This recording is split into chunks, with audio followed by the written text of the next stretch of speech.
जगदम्बायै नमः। ओम श्री दुर्गायै नमः।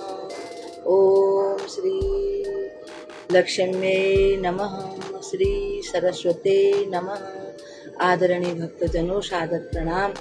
हम आज आपको श्रीमद् देवी भागवत में से एक बहुत ही अच्छी कथा को सुनाएंगे। कथा इस प्रकार से है कि ऋत्विक मुनि के मार्ग भ्रष्ट पुत्र के सुधरने की कथा और दुर्दम के पुत्र मनु के बनने की कथा। श्री गणेशाय नमः। नारायणं नमस्कृत्य नरं चैव नरोत्तमं देवीं सरस्वतीं व्यासं ततो जयमुदीरये।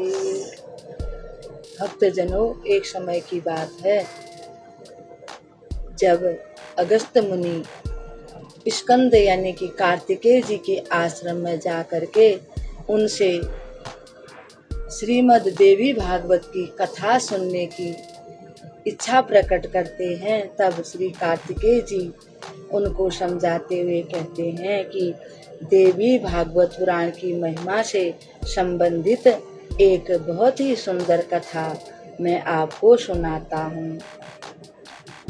इस प्रकार से अगस्त्य को सुनाते हुए स्कंद भगवान बोले, यानी कार्तिकेय जी बोले।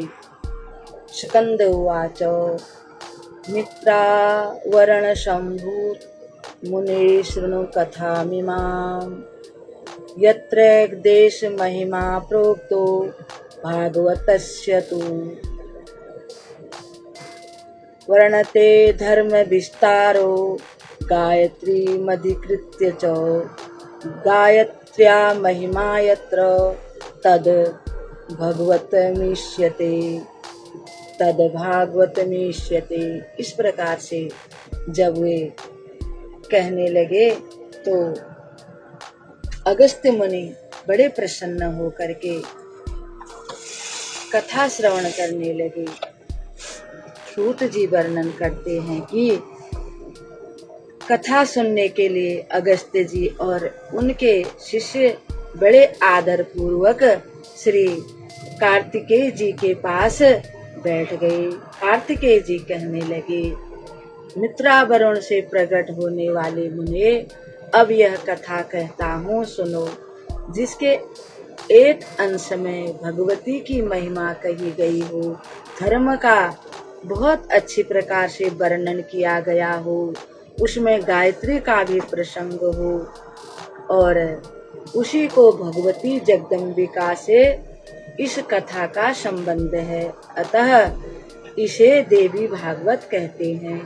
ब्रह्मा, विष्णु और शिव सभी देवता उन भगवती जगदम्बा की आराधना करते हैं। अब आप एक बहुत सुंदर कथा को श्रवण करो। ऋत्विक नाम के एक बड़े ही बुद्धिमान मुनि थे। उनकी बुद्धि बड़ी विलक्षण थी। उनके घर पर एक समय एक पुत्र ने जन्म लिया। उस पुत्र के उन्होंने सारे संस्कार किए, जैसे नामकरण संस्कार, चूड़ाकरण तथा उपनयन आदि सभी संस्कार विधि पूर्वक संपन्न किए। परंतु फिर भी दुर्भाग्यवश ऋषि का वह पुत्र कुपुत्र निकला। किसी महात्मा को वह अकारण ही पीड़ित करता था, किसी का धन हड़प लेता था, किसी कन्या का शील हरण करता था, किसी को अपमानित करना आदि, मतलब जितने भी कुकर्म हैं वो सब करता था। इससे ऋषि और उनकी पत्नी बड़े दुखी हो गए। वे बीमार रहने लगे। उस पुत्र के जन्म के बाद रोग से ग्रस्त हो गए और उनको लालच भी बहुत बढ़ गया।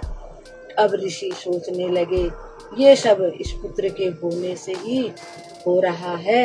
वे इसका समाधान ढूंढने के लिए दुखी होकर गर्ग मुनि के पास पहुंच गए। गर्ग मुनि के पास जाकर उन्होंने उनको प्रणाम किया और सारा दुख उनको बताया। गर्ग मुनि ने ध्यान लगाकर देखा और बताया कि इसका कारण अशुभ लग्न है, तुम्हारा पुत्र अशुभ लग्न में पैदा हुआ है, इसीलिए उसकी बुद्धि ऐसे हो गई है। उन्होंने इसका निदान बताया कि भगवती की आराधना करने से यह सब दुख दूर हो जाएंगे, इसलिए तुम माता भगवती का नवान्न पारायण करो, यानी कि 9 दिन की कथा करो। ऋतुवाक मुनि बड़े प्रसन्न हुए और वे अपने आश्रम पर आए। उन्होंने बड़े ही प्रेम से श्रद्धा भक्ति के साथ नवान्न पारायण किया, यानी कि 9 दिन की भगवती कथा करवाई और पंडितों को बहुत सारा दान दिया। उसके बाद उनका पुत्र सतमार्ग पर चलने लगा, उनके सारे दुख दरिद्र दूर हो गए।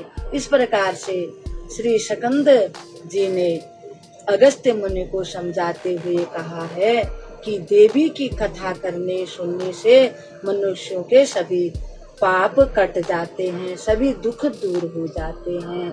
अब हम इसी से संबंधित एक दूसरी कथा को श्रवण करते हैं। जब ऋतुवाक ऋषि ने अपने पुत्र के कुमार्ग होने के लिए रेवती नक्षत्र को उत्तरदायी माना तो उनको बड़ा क्रोध आ गया। उन्होंने उस नक्षत्र को श्राप दे डाला। कुमुदांचल पर स्थित एक वृक्ष पर रेवती नक्षत्र के गिरने पर एक रूपवती कन्या के रूप में उसने जन्म लिया। उस कन्या को प्रमुच ऋषि ने अपने आश्रम में लाकर अपनी पुत्री के समान ही उस कन्या का पालन पोषण किया। वह कन्या धीरे धीरे बड़ी होने लगी और जल्दी ही युवावस्था को प्राप्त हो गई। प्रमुख ऋषि अब उसके लिए वर खोजने के लिए निकले, परंतु उसके अनुरूप उनको वर की प्राप्ति नहीं हुई। इससे वे बड़े चिंतित हो गए और अग्निदेव के सामने जाकर उन्होंने अग्निदेव की बड़ी आराधना की और उनकी आराधना से प्रसन्न होकर के अग्निदेव ने उनको प्रकट होकर बताया कि प्रिवर्त जो राजा है, यानी कि जो मनु है, उनके ही वंश में एक राजा होंगे जिनका नाम होगा दुर्दम। उन्हीं से तुम्हारी इस पुत्री का विवाह होगा, वही इसका वरण करेंगे। मुनि बड़े प्रसन्न हो गए और अपने आश्रम में आ गए।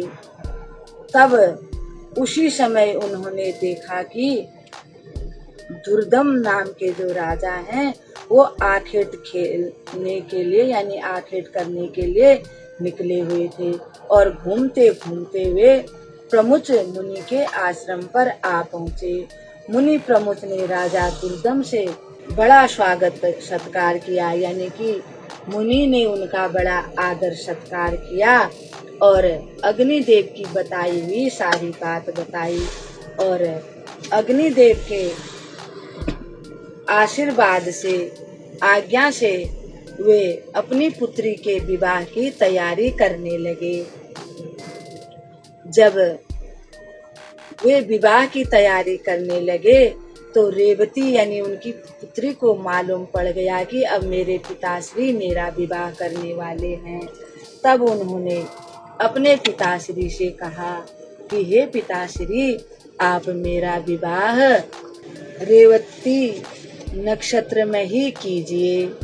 ऋषि बोले, हे पुत्री, तुम सभी अनेकों नक्षत्र हैं, फिर तुम रेवती नक्षत्र में ही विवाह करने को क्यों कह रही हो? कन्या ने कहा, भिन्न नक्षत्रों में मेरा विवाह संस्कार होना संभव नहीं है, अतः मैं आपसे प्रार्थना करती हूँ इस नक्षत्र में ही मेरा विवाह कीजिए। ऋषि बोले, पूर्व समय की बात है, ऋतुवाक नाम के एक मुनि हुए थे। उन्होंने रेवती को नक्षत्र मंडल से नीचे गिरा दिया था। अब वहां उसका स्थान नहीं रहा। फिर उसी नक्षत्र में विवाह होने के लिए तुम क्यों अपनी प्रसन्नता दिखा रही हो? कन्या बोली, क्या केवल ऋतुवाक मुनि ने ही तपस्या की है?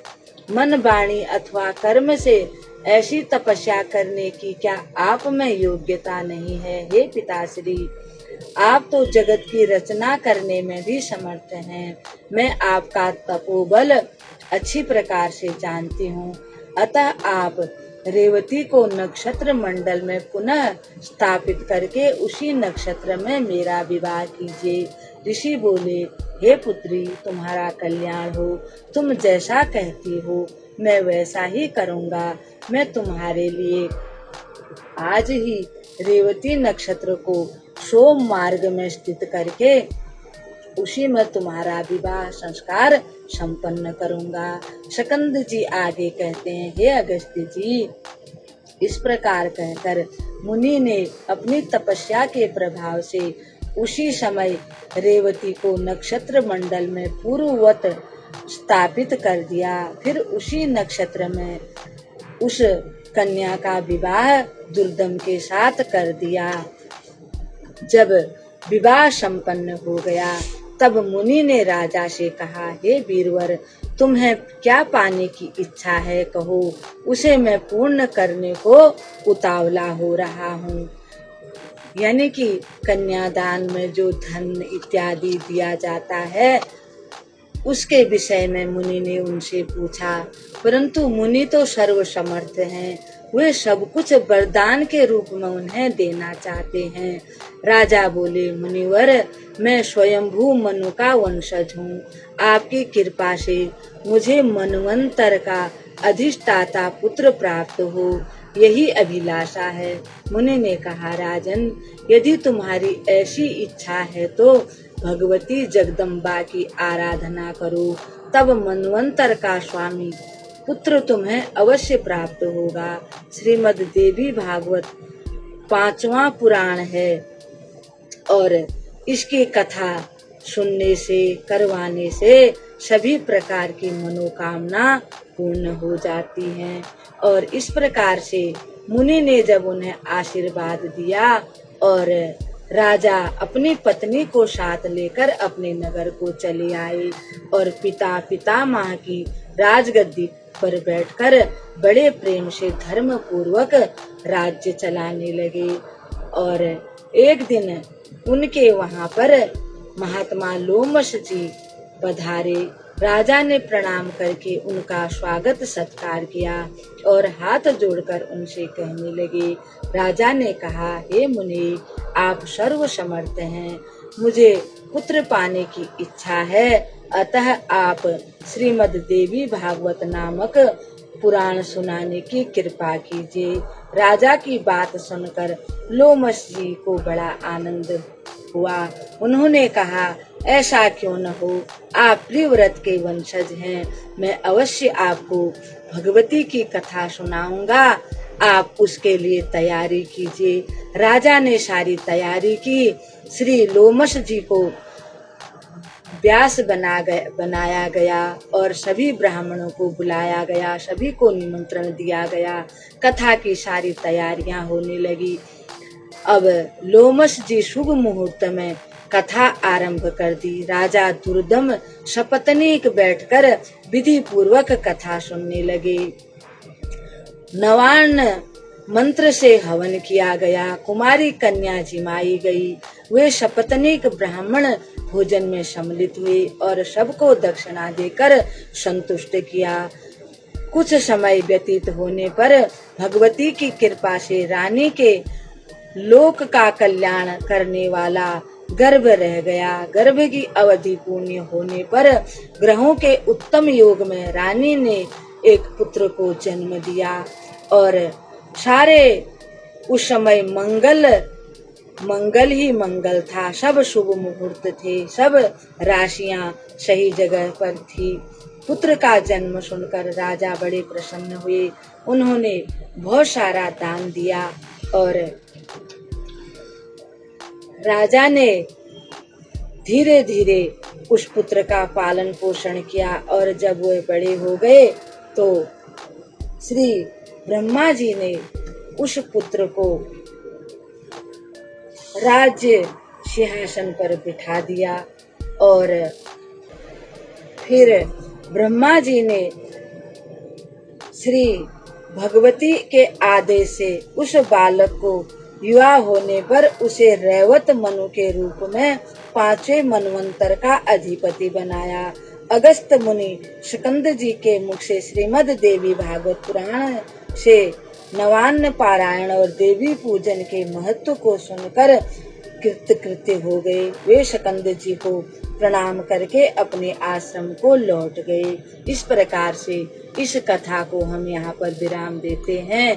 कल माता जगदम्बा की और उनके भक्त की कथा के साथ आपके सामने उपस्थित होंगे। तब तक के लिए हम आपको प्रणाम करते हैं। ओम श्री जगदम्बाये नमः।